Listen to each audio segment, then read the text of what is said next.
Hello and welcome to the Money Marketing Podcast. I'm Kimberly Dondo, Digital Content Manager. And in this week's Weekend Essay podcast, we have features editor Maria Merricks asking, will tech be the advice industry's downfall? Take it away, Maria. Having recently returned from a year's maternity leave, the saying everything has changed but nothing has changed is something that has really struck me about this industry. Yes, in my absence from money marketing, the world went wild again, with a war on European soil and more changes to the government here than I managed to opt in as. I say again, as my first maternity leave saw COVID strike. Don't worry, I'm not planning anymore. So of course, a lot has happened, but here we are, nothing having really changed either. Provider service is still making advisors tear their hair out. The regulator is still raising questions and heart rates. Regulatory fees are still causing frustration. And then there's advisor tech. Already I am hearing the same complaints, absolutely reasonable ones, I might add. Take this advisor quoted by the Lancat Mark Paulson in his recent piece for us on the misaligned incentives of advisors and tech providers. We don't feel well supported by technology providers. They're more interested in upselling us to maximum features rather than helping us get the most out of our software. But what about this paraplanner?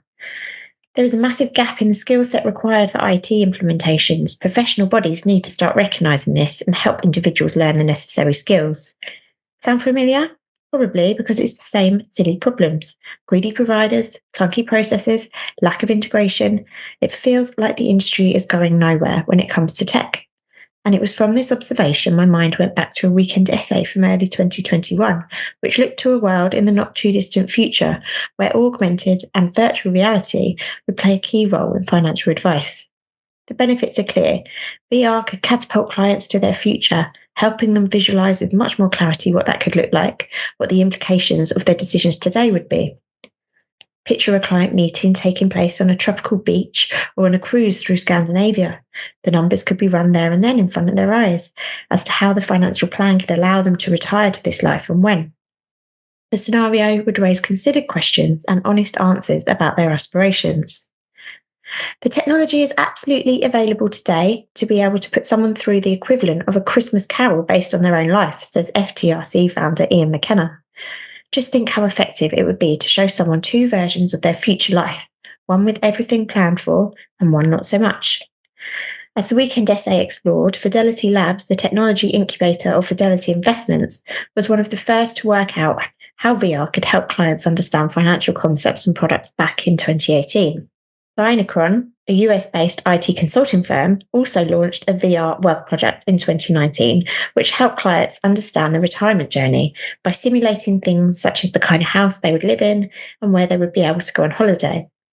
Indeed, as one of its top 10 trends for wealth management in 2019, consultancy Capgemini predicted AR and VR would spur pro-investment behaviour among millennials and drive new client acquisition.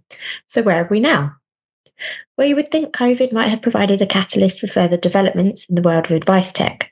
After all, clients and advisors seem to adapt quickly to the use of video conferencing and client portals, but sadly, things appear to have stagnated. I know several companies have been busy working on it, but obviously nothing has been delivered. The tech ability exists, but the platform is just not there yet in our industry, says McKenna.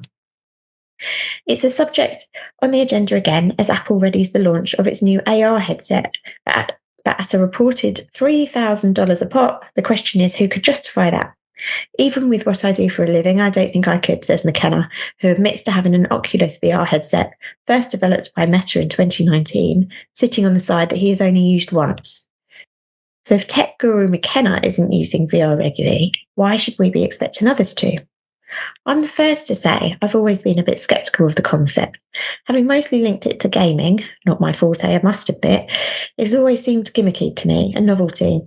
But here's the uncomfortable truth. It doesn't matter what most of you read and think, what I think, or what McKenna thinks. The fact of the matter is that the future of advice is going to look very different, and advice as we know it needs to keep up or die. Our industry is no good at looking forward and thinking about how the next generation is going to behave or what it's going to want. The biggest issue for advice is engaging that next generation, says McKenna.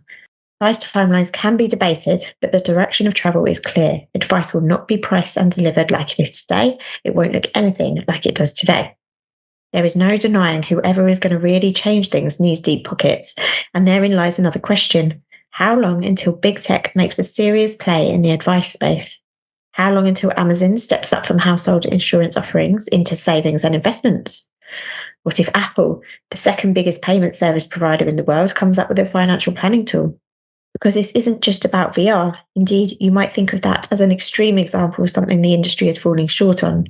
No, it's much bigger than that. It's what it signifies. A disregard for the future of advice, for what the next generation needs, a staleness, inertia. Advisor tech is failing at the most basic levels, and all the while it muddles through the same old problems. Huge things are happening elsewhere. Not waking up to that will mean the end of life as the advice industry knows it. Thanks, Maria, for a great Weekend Essay podcast. We do hope that you enjoyed it. Please do keep up to date with all our new releases via Podbean, Apple Podcasts, Spotify, and everywhere else you get your podcasts from.